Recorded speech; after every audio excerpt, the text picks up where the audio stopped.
நான் யதார்த்தமாக ரீல்ஸில் தான் ஏதோ ஸ்க்ரால் பண்ணிருக்கும்போது இந்த மாதிரி நிமல் ராகவன் பிரதர் வந்து ஒரு நீரோட்டத்தை எப்படி சீர்படுத்தலான்னு சொல்லி பார்த்துட்டு இருந்தோம். அப்போ யதார்த்தமாக தோணுச்சு, எங்கள் முன்னோர்கள் வந்து இங்கே காளியார் கோயில், எங்கள் அப்பா வழியில் இருந்தவங்களாம் காளியார் கோயிலில் தான் பிறந்து வளர்ந்துருந்தாங்க. எங்கள் அம்மா சம்மந்தப்பட்டவங்களாம் தொத்தரக்கோட்டையில் இருந்தாங்க. அப்போ வந்து பஞ்சத்தில் வந்து இங்கே நீர் இல்லாமல் எல்லோரும் பர்மாவில் போய் தஞ்சம் அடைய அளவுக்கு ஒரு பஞ்சம் இருந்துச்சு. அப்போ இங்கேருந்து எல்லோரும் இங்கே போய் விவசாயம் பண்ணி அந்த ஊரில் ரொம்ப மிகப்பெரிய ஜமீன்தார்களாக இருந்தாங்க. அப்போ அங்கே ஒரு பிரச்சனை வந்தது. அங்கே வந்து இந்த தமிழர்கள்லாம் வந்து நல்லா விவசாயம் பண்ணி நல்லா வளர்ச்சியாக இருக்காங்கன்னு சொல்லி அங்கே இருக்க மனிதர்கள்லாம் வந்து தமிழர்களை வெட்டி கொன்று அந்த அநேகன் படத்தில் வந்த மாதிரி அவங்கள திரும்ப அனுப்பப்பட்டாங்க.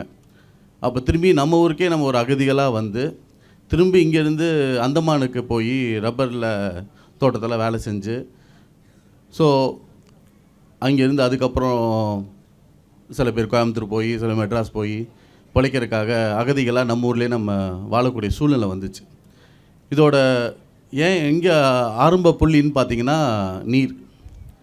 அன்றைக்கே நம்ம ஊர்லேயே நம்ம அந்த விவசாயமோ நம்ம ஊர்லேயே நம்ம எல்லாம் இருந்துருந்துச்சுன்னா இந்த இவ்வளோ ஒரு உயிரிழப்போ இவ்வளோ பெரிய ஒரு தேவையில்லாத நம்ம இன்னொரு நாட்டில் போய் நம்ம ஒரு அகதிகளாக இருக்கணுங்கிற அவசியம் இருந்திருக்காது. ஸோ அப்படிப்பட்ட ஒரு சூழ்நிலையிலேருந்து இந்த ஒரு நீர் தான் ஒரு முக்கியமான ஒரு காரணம் தோன்றப்ப, சரி நம்ம ஊருக்கு ஏதோ ஒன்று பண்ணணும், நாங்களும் சிஎஸ்ஆர் ஆக்டிவிட்டீஸில் நிறைய பண்ணிகிட்ருப்போம். அப்போ தான் வந்து சரி நம்ம ஊர் நீரோட்டத்தை நம்ம சரிப்படுத்தோம்னு சொல்லும்போது தான் நிமல் பிரதர் வந்து ரொம்ப இன்ட்ரெஸ்டிங்காக பண்ணிட்டுருந்தார். அவர் ஆஃப்ரிக்காலெலாம் போய் அங்கே இருக்கிற சொன்ன மாதிரி மகாராஷ்டிரா இங்கெல்லாம் தண்ணியே இல்லாத ஒரு வறண்டு போன காடே பண்ணும்போது நம்ம ஊரையும் பண்ணக்கூடாதுங்கிற நோக்கத்தில் பண்ணோம். இன்றைக்கி அது ஒரு 54 கிலோமீட்டராக இருந்து அதை தூர்வாரி இது எல்லாமே வந்து ஒரு சின்ன ஒரு இனிஷியேஷன் தான். நமக்குள்ளே ஒரு தோண்டல், நம்ம வந்து இந்த மாதிரி ஒரு செய்யணும், இந்த மாதிரி செய்கிறவங்களுக்கு நம்ம ஊக்குவிக்கணும், ஆதரிக்கணுங்கிற ஒரு நோக்கத்தில் தான் இது ஃபுல்லாகவே ஆரம்பிக்கப்பட்டுச்சு.